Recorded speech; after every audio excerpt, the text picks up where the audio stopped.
ये यहाँ पे लिखा है इसलिए हम बोल रहे हैं डीसी सीरीज मोटर है, ठीक है। दूसरी बात, इसमें देखो कभी भी आप मोटर लाओगे तो क्या मिलेगा आप लोगों को, इसको क्या बोलते हैं, नेम प्लेट या स्पेसिफिकेशन प्लेट बोल सकते हैं। तो इसमें पूरा स्पेसिफिकेशन दिया रहता है मोटर का। क्या दिया है, जैसे ये मोटर है कितने एचपी का है, 3 एचपी का है, 1500 आरपीएम का है, कितना करंट लेगा, 12, ठीक है। उसके बाद दिया है उसने क्या, 230, क्या है, 230 वोल्टेज है, ठीक है। और कौन सा टाइप है, ये सीरीज टाइप है ना। टर्मिनल कितने हैं, 4, कितने टर्मिनल, 4 है, ठीक। अब 4 टर्मिनल है तो इसमें से अभी यहाँ पे देखो, यहाँ का टर्मिनल बॉक्स उखाड़ के फेंक दिया उन लोगों ने, है ना। और इसमें सीरीज आर्मेचर का कौन सा है और फील्ड का कौन सा है, ये पता करना है हम लोगों को, ठीक है। मतलब हमारा पहला प्रैक्टिकल क्या है, आइडेंटिफिकेशन ऑफ टर्मिनल ऑफ कौन सा, डीसी मोटर। सीरीज बोलो, शंट बोलो, लेकिन अभी सीरीज मोटर है तो हम क्या बोलेंगे, डीसी सीरीज मोटर का टर्मिनल आइडेंटिफिकेशन करना है हमको, है ना। अब ये 4 टर्मिनल है, अब इसके टर्मिनल को आइडेंटिफाई करना है तो हमारे पास 2 तरीका है अभी फिलहाल। एक तो है मेगर, मेगर की मदद से हम इसके टर्मिनल को आइडेंटिफाई कर सकते हैं, है ना। मेगर घुमाएंगे, कोई भी 2 टर्मिनल पे लगाएंगे, क्या होगा, मेगर पे रेजिस्टेंस की वैल्यू देगा। रेजिस्टेंस की वैल्यू के ऊपर से हम बता सकते हैं कि आर्मेचर का है कि फील्ड का है क्या नहीं। रेजिस्टेंस कम रहा तो आर्मेचर का है, ज़्यादा मिला तो फील्ड का है ना। दूसरा तरीका एक है कि हम टेस्ट लैम्प की मदद से उसको मेजर कर सकते हैं, है ना। मतलब टेस्ट लैम्प लगाएंगे, आर्मेचर का रेजिस्टेंस क्या होता है, लो होता है, तो जो हमारा टेस्ट लैम्प है वो एकदम ब्राइटली ग्लो होगा। और फील्ड का रेजिस्टेंस क्या होता है, ज़्यादा होता है, तो हमारा जो लैंप है वो फुल्ली ब्राइट होगा क्या, नहीं। हो सकता है बहुत ज़्यादा रेजिस्टेंस होगा तो लैंप ग्लो ही नहीं होगा, लेकिन टर्मिनल पे स्पार्क करेगा, है क्या नहीं। लेकिन सीरीज है, सीरीज मोटर में क्या होता है, जो सीरीज फील्ड वाइंडिंग है वो भी मोटे तार से ही बना रहता है, ज़्यादा पतले तार से बनाया हुआ नहीं रहता है। तो ऑब्वियसली हमको फील्ड में भी लैंप जलने की शक्यता मिलेंगी। वो कब पता चलेगा हमको, जब हम प्रैक्टिकली खुद अपने आंखों से देखेंगे तब, ठीक है। तो 1 बाय 1 हम टेस्ट करते सब लोग करना है ना। और पहली बात तो कंटिन्यूटी है या नहीं ये चेक करना होगा, है ना। सीरीज टेस्ट लैम्प लगाओ, कंटिन्यूटी पता चल जाएगा। हालांकि यहाँ पे कलर कोडिंग दिया हुआ है, मतलब 2 ग्रीन है 2 ब्लैक है, तो ये दोनों ब्लैक एक ही वाइंडिंग के होंगे और ये दोनों ग्रीन एक ही वाइंडिंग के होंगे, है क्या नहीं। एक वाइंडिंग के 2 सिरे होते हैं ना, स्टार्टिंग और एंडिंग। उसके अलावा क्या होता है, अगर से ये अलग अलग वाइंडिंग के टर्मिनल है, ब्लैक अलग वाइंडिंग के है और ग्रीन अलग वाइंडिंग का टर्मिनल, और इस दोनों पे लैम्प ग्लो हो रहा है, इसका मतलब कि हमारा मोटर कहीं से शॉर्ट सर्किट है क्या नहीं। अब ये समझो दोनों एक ही वाइंडिंग के है और ये ब्लैक भी दोनों एक ही वाइंडिंग के है। अब इन दोनों पे लैम्प बिल्कुल भी ग्लो नहीं हो रहा है या स्पार्क भी नहीं कर रहा है हल्का सा भी, इसका मतलब कि ये वाइंडिंग ओपन सर्किट है क्या नहीं। तो अभी हम 1 बाय 1 चेक करेंगे सब, ठीक है। लगाओ सीरीज टेस्ट लैम्प लगाओ, चालू है उधर से,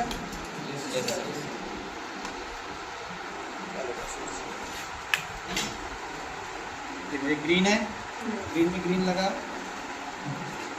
टेस्ट लैम्प ग्लो हुआ, कार्बन तो लूज है क्या नहीं, छोड़, कार्बन है इसलिए प्रॉब्लम है।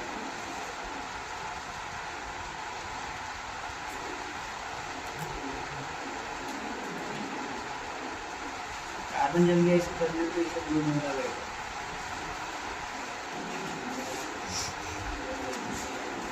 इसको घिसो बना टर्मिनल भी इसके, ये सभी टर्मिनल को साफ करो, ठीक है, साफ करो उसको, होगा ना।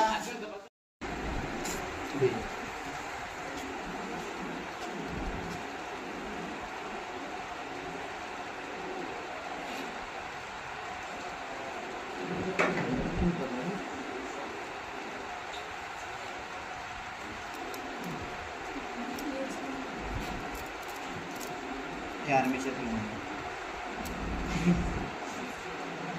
इसमें लैम्प बराबर जलता नहीं है ना, सीरीज है इसलिए जलता भी है, उतना ये नहीं हो रहा है ना, इसका रेजिस्टेंस ज़्यादा रहता है ना।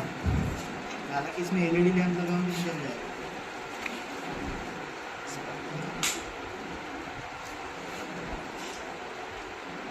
शॉर्ट नहीं, ये आर्मेचर का है ना, लेकिन फिर भी अभी ये आर्मेचर का है कि कंफर्म कैसे होगा? हाँ, इसके लिए दूसरा तरीका है, यहाँ पे होता है कम्यूटेटर।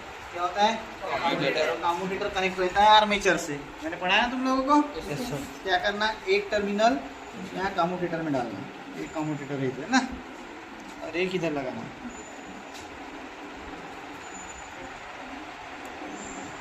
ये आर्मेचर के, ये किसके है?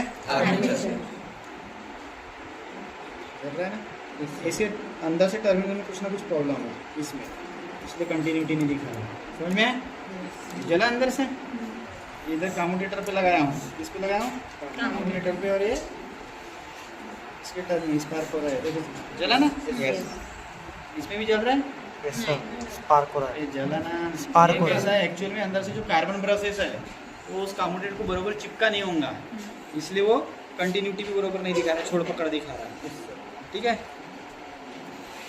अब शायद दिखा दे आया। अब वो वहाँ पे बरोबर पकड़ा है। घुमाओ साइड को, घुमा धीरे धीरे घुमा, देखो स्पार्क हो रहा है अंदर में। एक्चुअल में वो ब्रशेस बरोबर, हाँ छोड़, वो अंदर से कांटेक्ट बरोबर नहीं है। क्या बरोबर नहीं है? कांटेक्ट। घुमा उसको, ब्रशेस का कांटेक्ट बरोबर नहीं है, इसका कंटिन्यूटी नहीं। हाँ छोड़, ब्रश का कांटेक्ट बरोबर नहीं है, मुझे दिखाया रहता है ना। अभी देखिए कम्यूटेटर पे लगा है, इस पे जल रहा है, इस पे नहीं जल रहा है, क्योंकि ये वाला जो ब्रश है ना अंदर से ढीला है, घिस चुका थोड़ा सा। घुमा वाला भी हल्का सा घुमा। हाँ सर, जला भी, छोड़, जल रहा है ना? Yes sir. ये फील्ड वाइंडिंग है, कौन सा है? ये सीरीज फील्ड वाइंडिंग है, इसलिए ब्राइट जल रहा है। अगर से शंट मोटर रहता ना, इसमें बिल्कुल भी लैम्प जलता नहीं, हल्का हल्का ऐसा ऐसा स्पार्क होता टर्मिनल पे बस। अब सीरीज मोटर में क्या होता है? सीरीज वाइंडिंग रहती है, सीरीज फील्ड वाइंडिंग, जिसके कारण क्या होता है, उसका भी रेजिस्टेंस कम होता है। तुम लोग टेस्ट करके देखो।